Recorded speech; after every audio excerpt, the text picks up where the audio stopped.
Hello दोस्तों, मैं संजय मिश्रा आपका स्वागत करता हूं क्रिप्टो इनसाइडर टीएचएल पे। दोस्तों, पिछले 24 आवर से मार्केट उसी जगह पे है एंड कहीं ना कहीं बॉटम के लेवल को रीटेस्ट करता हुआ जा रहा है टुवर्ड्स 36,000। तो क्या हमें 36,000 देखने को मिलेगा या फिर हम यहीं से जो है बाउंस दिखा सकते हैं? इन सब के ऊपर बात करेंगे एंड आज है बहुत इंपॉर्टेंट डे क्रिप्टो के लिए, तो बात करेंगे इन सब के ऊपर। तो जाने के लिए इस वीडियो को अंत तक जरूर देखिएगा दोस्तों। अगर आप इस चैनल पे नए हो तो सबसे पहले सब्सक्राइब कर लो, बेल नोटिफिकेशन पे क्लिक कर दो क्योंकि मैं डेली लाता हूं ऐसे इन्फॉर्मेटिव वीडियो। तो दोस्तों, इससे पहले मैं आज का टेक्निकल एनालिसिस शुरू करूं, हर रोज की तरह छोटा सा डिस्क्लेमर कहना चाहूंगा। मैं संजय मिश्रा या मेरा चैनल क्रिप्टो इनसाइडर कभी भी आपको डायरेक्टली सामने से कॉन्टैक्ट नहीं करेगा। अगर कोई पर्सन मेरे नाम या मेरे चैनल का नाम से आपको कॉन्टैक्ट करता है, किसी प्रकार के लेन देन की बात करता है, तो उस पर्सन को सीधा सीधा ब्लॉक कीजिए, इग्नोर कीजिए या फिर स्पैम रिपोर्ट कीजिए, क्योंकि वो पर्सन आपके साथ ठगी कर सकता है। दोस्तों, याद रखना, क्रिप्टो मार्केट में अपने आपको सेफ रखोगे तभी अर्निंग का मजा ले पाओगे। एंड गाइस, इसके अलावा आप अगर मुझसे कॉन्टैक्ट करना चाहते हो या मेरे जितने भी ऑफिशियल सोशल हैंडल है उन सबको फॉलो करना चाहते हो, डिटेल जो आपको डिस्क्रिप्शन बॉक्स में मिल जाएंगे। ज्यादा डिटेल के आप मेरे वेबसाइट cryptoinsidertk.com को विजिट कर सकते हो। दोस्तों, याद रखना, मैं कोई फाइनेंशियल एडवाइजर नहीं हूं और इस चैनल पे विदाउट एक्सपीरियंस या विदाउट लर्निंग मैं कभी भी आपको ट्रेडिंग करने की सलाह नहीं देता हूं।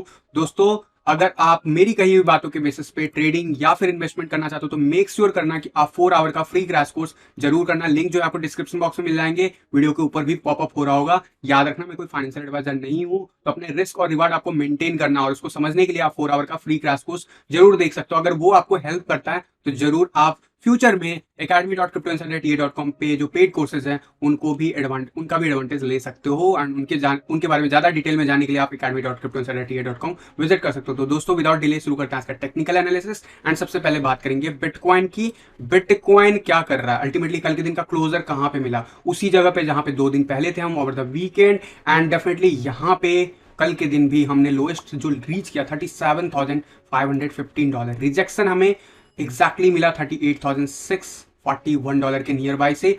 एंड वहां से अभी सुबह से मॉर्निंग की बात करूं तो मॉर्निंग से अभी तक हमने स्पाइक जरूर देखा है, 38,057 पे अभी फिलहाल ट्रेड कर रहा है, लेकिन वॉल्यूम बिल्कुल मिसिंग है। शॉर्ट आवर्स में चलेंगे, लेकिन पहले बात करूंगा डिफरेंट चार्ट की। यहाँ पे फ्यूचर के चार्ट पे भी जो प्राइस देखोगे तो उसी रेंज में हमें ट्रेड करता हुआ दिख रहा है almost. And definitely long and short के पोजिशन को आपको थोड़ा सा कंपेरिजन करना होगा।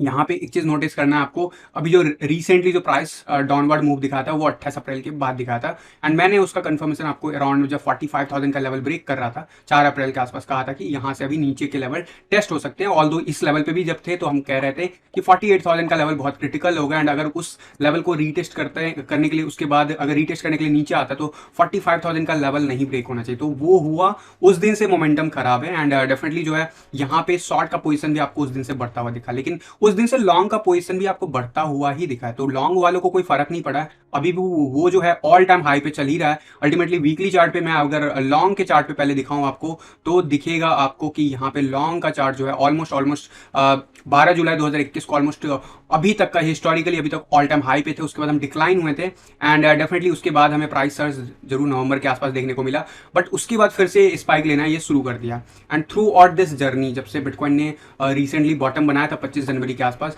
उसके बाद से कंटिन्यूसली लॉन्ग का पोजीशन इंक्रीज होता हुआ चला गया एंड वहां से अभी हम वापस से ऑल टाइम हाई, यहाँ पे अगर मैं चार्ट की बात करूं तो ऑल टाइम हाई से हम मात्र और मात्र जो दूर हैं वो लगभग 15 से 18% आप कह सकते हो, 18% का और मूव अगर आता है तो हम उसे ब्रेक कर देंगे। तो सबसे इंपॉर्टेंट बात, लॉन्ग का पोजीशन गिर नहीं रहा है, वीकली चार्ट पे भी बहुत स्ट्रांग दिख रहा है एंड डेली चार्ट पे डेफिनेटली आपको कंटिन्यूसली सर्च करता हुआ दिखा। एंड अभी रिसेंटली जो स्विंग हाई बनाया था 48,000 के आसपास, उस लेवल के बाद जो हमें थोड़ा बहुत डिक्लिनेशन देखने को मिला था वो लेवल के बाद वापस से लॉन्ग पोजीशन बन रहा है। तो डेफिनेटली यहाँ पे मार्केट में कहीं ना कहीं बुल्स ज्यादा कंट्रोल में किए हुए हैं, इसीलिए इस क्रिटिकल लेवल पे आने के बाद भी बिटकॉइन अभी भी अपने प्राइस लेवल को सस्टेन कर रहा है, उसकी भी बात करूंगा। बट यहाँ पे शॉर्ट की बात करूं तो ऑलमोस्ट ऑल टाइम लो से हम लगभग कह सकते हैं कि लगभग अराउंड अगर आज की डेट की बात करूं तो लगभग यहाँ पे हमें लगभग 11 बार की बात तो नहीं करूंगा, लेकिन 374% अप है अभी भी। लेकिन ऑल टाइम हाई जो इसका रिपोर्ट हुआ था जब बियर रन में एक्चुअली में ये हाई रिपोर्ट हुआ था 2018 के आसपास, वहां से अगर देखें तो अभी ऑलमोस्ट हम लगभग 95% डाउन है, राइट। तो यहाँ पे अभी फर्दर अगर करेक्शन देखने को मिलता है तो लगभग 78% हम अप है नीचे के लेवल से और ऊपर से 95% डाउन। डेफिनेटली ये परसेंटेज में कई बार आपको फिगर समझ में नहीं आता, बट यहाँ पे इतना समझ में आ रहा होगा कि इससे हम बहुत नीचे हैं एंड इसीलिए हमारा बुल रन कंटिन्यू है। एंड ये लाइन को हम कितने अच्छे से रिस्पेक्ट कर रहे हैं शॉर्ट वाले, वो इस चीज को फिर से एक बार यहाँ पे देखो, अभी वीकली चार्ट क्लोजर नहीं हुआ बट स्टिल यहाँ पे रिजेक्शन देखने को मिल रहा है। स्पेशली वन डे के चार्ट पे आओगे तो आपको दिखेगा कल के बाद से, इनफैक्ट परसों से ही हमें जो है मोमेंटम नीचे की तरफ देखने को मिला। कल के दिन हैवी डाउनफॉल आया ये जो इतना स्ट्रांग नजर आ रहा है वो काफी हद तक रिट्रेस हुआ है, लेकिन अभी भी ये पॉजिटिव साइड में है। इसलिए थोड़ा सा धीरे धीरे करके मोमेंटम आएगा, लेकिन अल्टीमेटली आप शॉर्ट आवर्स पे देखोगे तो बहुत तेजी से डिक्लाइन होता हुआ दिखा आपको रिसेंटली। ये सपोर्ट लेवल के आसपास अभी फिलहाल हम बने हुए हैं। तो एक चीज समझ में आ रहा है कि शॉर्ट वालों की संख्या कम होती जा रही है, लॉन्ग वालों की संख्या बढ़ती जा रही है on these positions. And definitely market में ओवरऑल पिछले 1.5 साल से अगर देखोगे तो all time high low, all time high जो है लॉन्ग की पोजीशन के आसपास हमें। तो एक चीज संकेत जरूर दे रहा है कि बिटकॉइन में जो प्राइस रिट्रेसमेंट जो देखने को मिल रहा था वो शायद ओवर हो चुका है। बट क्या प्राइस लेवल 36,000 को नहीं टेस्ट करेगा, जिसकी बात मैं बार बार कह रहा हूं कि अगर ये लेवल से हम गिरते हैं तो there is a high probability कि हम 36,000 के आसपास जाएं। ऑल्दो पिछले 4-5 दिनों से आपने नोटिस किया इस लेवल पे 37,000 के आसपास बहुत अच्छा सपोर्ट मिल रहा है, बार बार 38,000 के आसपास हमारा कैंडल जाके क्लोज हो रहा है। उसका रीजन एक और है कि वीपीवीआर चार्ट पे हम हाईएस्ट जो सपोर्ट लेवल पे उस पर मेंटेन कर रहे हैं लेवल, एंड ये लेवल जब ब्रेक होगा अगर कंफर्म वे में वीकली चार्ट पे तो ये हमें रेजिस्टेंस भी देगा। जैसे फिलहाल अभी 45, 44 एंड 48 के लेवल्स पे हमें देखने को मिलता है, वैसा ही 38,000 का लेवल तो हाईएस्ट ट्रेडेड जोन है। तो डेफिनेटली ये लेवल आसान ब्रेक होना नहीं है, इसलिए हम यहाँ पे सस्टेन कर रहे हैं लगभग ऑलमोस्ट 3 महीने से। तो इस लेवल को क्या हम ब्रेक करेंगे? देखो स्पाइक्स थोड़ा बहुत आ सकता है, मैं बार बार कहता हूँ, और स्पाइक्स अगर आता है 36,000 इज द नियरेस्ट जो ये वेव बना हुआ है, इसमें मुझे लगता है कि ये बॉटम हो सकता है प्रोबेबल, और हो सकता है यहीं से रिकवरी देखने को मिल जाए।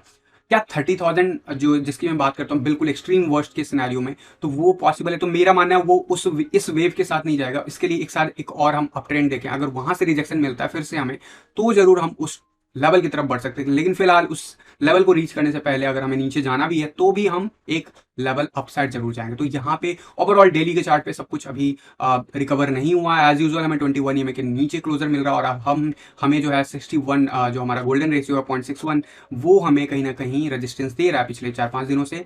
आज है बहुत इंपॉर्टेंट डे, आज है फेड की मीटिंग, एंड फेड की मीटिंग तो पिछले 2 दिन से चल रहा है, बट इसका जो आउटकम है वो आज इंडियन टाइम के हिसाब से अराउंड मिडनाइट के अराउंड में आपको सुनने को मिलेगा। मोस्ट प्रोबेबली 11:30 बजे लेट नाइट के बाद हमें इसके ऊपर कोई अपडेट मिले, तो उसके ऊपर बहुत कुछ डिपेंडेंट है। एंड वॉलिटिलिटी जो थोड़ा बहुत तो बनता हुआ दिख रहा है, पिछले वीक हमने काफी वॉलेटाइल मार्केट देखा, लेकिन जो हमें वॉल्यूम मिसिंग है वो एटलीस्ट इस न्यूज के बाद हमें देखने को मिलेगा। अब इसका इम्पैक्ट क्या हो सकता है, मैंने अलग अलग चार्ट पे कल टेलीग्राम पे मैंने शेयर किया था आपको, बट मैं एक चीज बता देता हूँ। फेड ने जो है इंटरेस्ट रेट बढ़ाया था 2018 के आसपास भी, 2016 में भी, 2017 में भी, लेकिन क्या हुआ था, बुलरन कंटिन्यू रहा था और न्यू ऑल टाइम हाई बनाया था। फिर 2018 के बाद भी वो बढ़ाता रहा, फिर उसके बाद 2018 मिड के बाद भी वो बढ़ा, तो अल्टीमेटली वहां से डिक्लेनेशन बिटकॉइन की शुरुआत हो गई। अभी रिसेंटली हमने देखा था कि पिछले 2 महीने पहले भी ये इसने थोड़ा बहुत रेट बढ़ाया था, लेकिन उससे पहले ही बिटकॉइन डिक्लाइन कर चुका था। एंड पिछले साल अगर मैं 2021 की बात करूँ, थ्रू आउट द ईयर बिल्कुल जीरो के लेवल के आसपास रहे, लेकिन फिर भी हमने मार्केट में देखा डंप होता हुआ प्राइस मई के आसपास भी, एंड अभी रिसेंटली नवंबर। तो डायरेक्ट रेसिप्रोकल नहीं है। मेरा मानना है फेड का जो ये जो भी होगा इसका आउटकम, देखो इम्पैक्ट थोड़ा बहुत तो टेम्पररी मिलेगा। न्यूज बेस्ड चीजें जो होता है स्टॉक मार्केट पे काफी इंपैक्ट करेगा इसे। अगर यहाँ पे इंटरेस्ट रेट ज्यादा बढ़ता है तो जरूर S&P जो हमें ड्रॉप करता हुआ दिख रहा है, ये और ज्यादा ड्रॉप होता हुआ दिखेगा आने वाले डेज में। एंड डेफिनेटली अगर ऐसा कुछ होता तो अनएक्सपेक्टेड नहीं होगा। फिलहाल हम काफी ऑल टाइम हाई से लगभग ये 7 जनवरी के बाद से हमने डिक्लेनेशन शुरू किया है। एंड डेफिनेटली जो रसिया का न्यूज आया था उसके बाद, जो रसिया एंड यूक्रेन का वार के बाद हमें जरूर ऐसा डम देखने को मिला। उसके बाद रिकवर भी किया मार्केट। मैंने आपको कहा था कि या तो साइडवेज एक्शन रहेगा या फिर डाउनवर्ड मूव होगा, तो डाउनवर्ड मूव में वापस से उस लेवल पे पहुंच गया जहां पे रसिया ने यूक्रेन के वार के टाइम में जहां पे मार्केट गया था। तो ये तो S&P की बात हो रही। सिमिलर वे में बाकी के मार्केट का भी यही हाल है। फेड के न्यूज का इंपैक्ट इस पे जरूर पड़ सकता है। एंड क्या इसका इंपैक्ट बिटकॉइन पे डायरेक्टली उतना ज्यादा होगा, तो मैंने आपको हिस्टोरिकली जो इवेंट्स बताया ऐसा पहले भी हो चुका है, लेकिन उसका खास इंपैक्ट नहीं देखने को मिला। एंड स्पेशली बिटकॉइन ऑलरेडी जो है 55% के करेक्शन के बाद अभी फिलहाल 45% करेक्शन के साथ अभी मेंटेन कर रहा है लेवल, जबकि स्टॉक मार्केट ऐसा नहीं है। स्टॉक मार्केट ने रिसेंटली पहली बार पिछले 1-1.5 साल में, क्या पिछले 5 सालों में शायद पहली बार इतना बड़ा रिट्रेसमेंट, 5 सालों में नहीं कहूंगा, कोविड डम के आसपास हुआ था, लेकिन अल्टीमेटली उसके बाद ही हमने देखा है इस लेवल को ब्रेक करता हुआ। तो डेफिनेटली जो है यहाँ पे दोनों का जो फंडामेंटल है वो बिल्कुल डिफरेंट है, लेकिन फेड के न्यूज का इंपैक्ट स्टॉक मार्केट पे जरूर देखने को मिल सकता है। हमें गोल्ड का जो प्राइस है वो जरूर अपने लेवल की तरफ बढ़ रहा है। एंड डेफिनेटली जो एक्सपेक्टेड था कि यहाँ से शायद ब्रेक कर दे, बट मैंने आपको टाइम रहते हुए बताया था कि यहाँ से शायद ये रिट्रेस करे to double top scenario and वैसा ही कुछ देखने को मिला। बट अभी फिलहाल जब तक हम इस लेवल के आसपास नहीं जाते हैं, आई एम नॉट सस्पेक्टिंग कि यार हम कोई बुलिश मोमेंटम गोल्ड के प्राइस पे देखने वाले हैं। ऑल दो रिट्रेसमेंट थोड़ा बहुत होता है, जैसे कल के दिन भी देखने को मिला, लेकिन अल्टीमेटली हम धीरे धीरे करके लोअर बॉटम पे बने हुए हैं। एंड इट सीम्स कि अगला कम से कम 2-4 हफ्ते तो गोल्ड मुझे कुछ खास करता हुआ नहीं दिख रहा, अनलेस अंटिल कुछ मार्केट में एक्स्ट्रा बुलिश न्यूज आ जाए जिसकी वजह से गोल्ड प्राइस इंपैक्ट हुआ। एंड ओवरऑल जो हमारा डॉलर का चार्ट है वो भी जो है ऑलमोस्ट 103 के आसपास सस्टेन कर रहा है। मैंने आपको सिनेरियो बता रखा, अगर यहाँ पे सपोर्ट मिलता है जिस हिसाब से अभी तक मिल रहा है, तो 107 106 के बीच में या 108 मैक्सिमम तक हम जाते हुए देख सकते हैं DXY पे। और ये सब चीजें एक दिन में नहीं होगा, हो सकता है यहाँ पे महीने जो है लगभग 4-5 महीने आपको देखने को मिले ऐसा मोमेंटम। तो ओवरऑल अगर यहाँ से डिक्लेनेशन मिलता है तो हम श्योर है कि हम नीचे जा रहे हैं। और ऐसे सिनेरियो में आपको पता है मार्केट में जो मनी है वो फ्लो ज्यादा बढ़ेगा। बट अभी जो फेड का जो न्यूज है उसके ऊपर आपको नजर रखना है। एंड अगर आपको ऐसा कुछ सुनने को मिलता है कि इंटरेस्ट रेट बहुत ज्यादा है, हैवी पॉइंट से बढ़ाया गया, टारगेट कुछ ज्यादा है, तो उसका इंपैक्ट मार्केट पे नेगेटिव होगा, ओवरऑल स्टॉक मार्केट पे, बाकी सारे मार्केट पे। क्रिप्टो पे मैंने आपको बताया कि पास्ट में ऐसा जब भी हुआ था तो मिक्स्ड कहीं ना कहीं रिलेशनशिप रहा है, ऐसा नहीं डायरेक्ट रिलेशनशिप कभी भी नहीं रहा। तो मिक्स्ड रिलेशनशिप का मतलब क्या है कि अभी ऑलरेडी हम नीचे हैं, क्या हमें पुश कर सकता है, तो वो चीज़ आने वाले 24 आवर में कंफर्म हो जाएगा। बट मैं कह रहा हूँ इसके चांसेस ज़्यादा हैं कि शायद कुछ आवर्स के लिए भले इंपैक्टेड हो, लेकिन अल्टीमेटली हम ऊपर चले जाएं अगर निगेटिव न्यूज़ आता है। अगर पॉजिटिव न्यूज़ आता है तो क्या क्रिप्टो पे इसका पॉजिटिव साइड इफेक्ट पड़ेगा? तो देखो, स्टॉक मार्केट पे इसका साइड इफेक्ट तुरंत आपको जो है तुरंत दिखेगा। एंड क्रिप्टो पे मेरा मानना है कि वो अपने जिस लेवल पे है वो ऑलरेडी सपोर्ट जोन पे है, यहाँ पे एक बॉन्स मिलना नेसेसरी है, चाहे नेगेटिव न्यूज आए या पॉजिटिव न्यूज आए। वर्स्ट के सिनेरियो 36,000, वहां से बॉन्स अगर मिलता है तो वापस से हमें ये लेवल देखने को मिल जाएगा। बट हमें क्रेडिट जो है फिर उस केस में हो सकता है मार्केट को मार्केट में हिस्टोरिकली आप देख सकते हो कि क्रेडिट की ये इवेंट हुआ इस वजह से ऐसा कुछ हुआ। लेकिन एक चीज याद रखना, अगर हमें नीचे भी जाना तो भी हम एक वेव ऊपर जरूर जाएंगे, बिटकॉइन की बात कर रहा हूँ, ठीक है। वर्स्ट के सिनेरियो मैंने आपको अलग अलग चार्ट पे, अभी नहीं जानते हो तो पिछले 5-6 दिनों में मैंने मल्टीपल जो टीए वीडियो किए हैं उसमें पूरे डिटेल में एनालिसिस किया ओवर द वीकेंड भी, तो आप जरूर उनको जाके चेक करना। बट अभी फिलहाल शॉर्ट आवर्स में क्या हो रहा है बिटकॉइन की बात कर लेते हैं।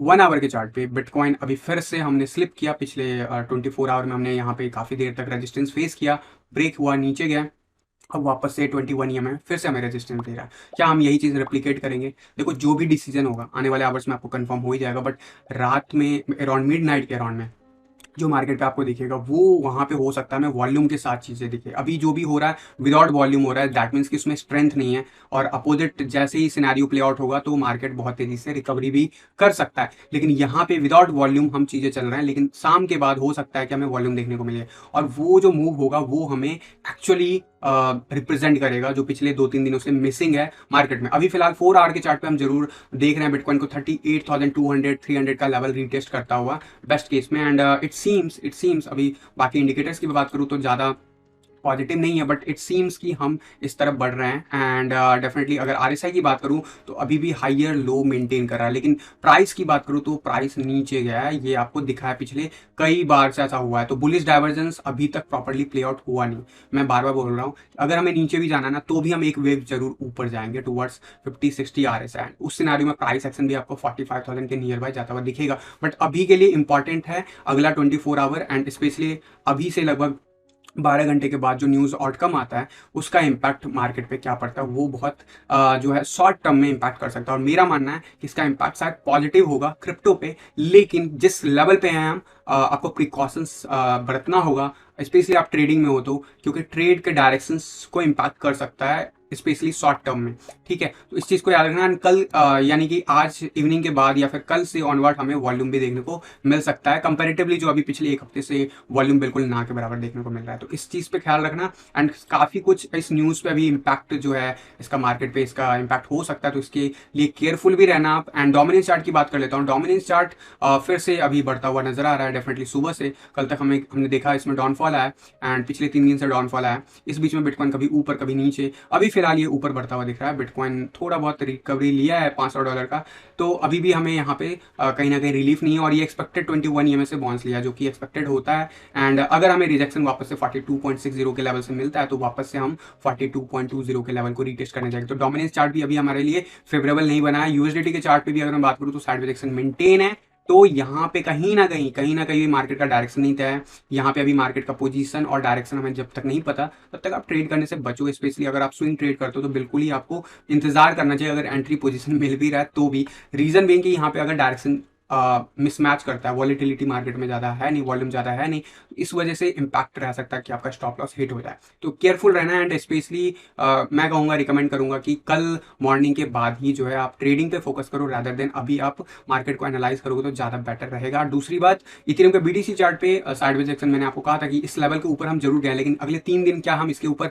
स्टिक रह पाते हैं? अगर रह पाते हैं तो डेफिनेटली हम इस ऊपर जाएंगे, अदरवाइज वापस से इस लेवल को रीटेस्ट कर सकते हैं। तो वो लेवल रीटेस्ट हो गया वापस से, अभी डेफिनेटली डोमिनेंस चार्ट ऊपर गया है तो ये हमें नीचे जाता हुआ दिख रहा है, तो इंटरेस्टिंग बन रहा है। बट ये सारा कुछ चेंज हो जाएगा अगर बिटकॉइन में मूव हमें देखने को मिलता है towards 40,000 and above. And USD chart पे अगर मैं इथेरियम की बात करूँ तो वो भी साइडवेज एक्शन में मेंटेन है। कल के दिन हमें जो हाईएस्ट देखने को मिला $3860 एंड अभी फिलहाल हम उसी सपोर्ट जोन पे जहाँ पे कल का लोअर लेवल था। तो आई एम एक्सपेक्टिंग कि वापस से हम 2800 के लेवल को रीटेस्ट करने जा सकते हैं शॉर्ट आवर्स में। बट इवनिंग आवर्स के मूव पे काफ़ी कुछ डिपेंडेंट रहेगा चीज़ें, तो आपको नोटिस में रखना होगा ये बात कि यहाँ पे अगर आप ट्रेडिंग करते हो तो बहुत ही केयरफुल रहो। एंड कोशिश करो कि जब तक कि ये मार्केट का आउटकम नहीं आ जाता तब तक आप प्रिपेयर करके रखो ट्रेड जो है, उसके बाद ही आप उसके बेसिस पे डिसीजन मेकिंग ले सकते हो, जो कि शॉर्ट टर्म में मार्केट को इम्पैक्ट कर सकता है। तो ओवरऑल ये था मेरी तरफ से एनालिसिस मार्केट का। थोड़ा सा केयरफुल रहो आज इवनिंग आवर्स तक। अगर आप शॉर्टिंग की तरफ देख रहे हो किसी चार्ट पे तो वो भी आपको धोखा दे सकता है, अगर आप लॉन्ग की तरफ देख रहे हो वो भी आपको धोखा दे सकता है। डिपेंड्स कि कैसे क्या इवेंट्स प्ले आउट होते हैं इवनिंग आवर्स में। एंड डेफिनेटली वॉल्यूम बहुत रिक्वायर्ड है, जो कि अभी मिसिंग है मार्केट में, चाहे कोई भी मार्केट हो। तो लेट्स सी कैसे क्या प्ले आउट होता है, will see that and update you. Meanwhile guys, अपने आप को, अपने परिवारजनों को कोविड के इस नए दौर से जो अभी नया वेव सुनने को मिल रहा है उससे अपने आप को सेफ रखो। बिकॉज जो चार्ट बता रहा है फिर से, जैसे मैंने पिछले साल भी आप लोग को याद होगा मार्च के आसपास, फरवरी के आसपास कहा था कि यार एक नया वेव देखने को मिल सकता है, तो वैसा कुछ हुआ। अभी फिर से चार्ट पे कुछ वैसा ही देखने को मिल रहा है, न्यूज़ में भी आपको सुनने को मिल रहा होगा। तो डेफिनेटली अपने आप को सेफ रखो, केयरफुल रहो। ईद का त्यौहार है, डेफिनेटली जो लोग भी ईद मनाते हैं उनको हैप्पी ईद। एंड बाकी लोग भी यार थोड़ा सेफ रहो फैमिली के साथ, हेल्थ वाइज भी एंड वेल्थ वाइज भी सेफ रहो, that is required. And ultimately जो मोमेंटम है ये जरूर चला जाएगा। और एक चीज़ जरूर बताना चाहूँगा, ये कोविड का वेव जब जब आता है उसके बाद मार्केट पंप हो जाता है, आपने देखा है।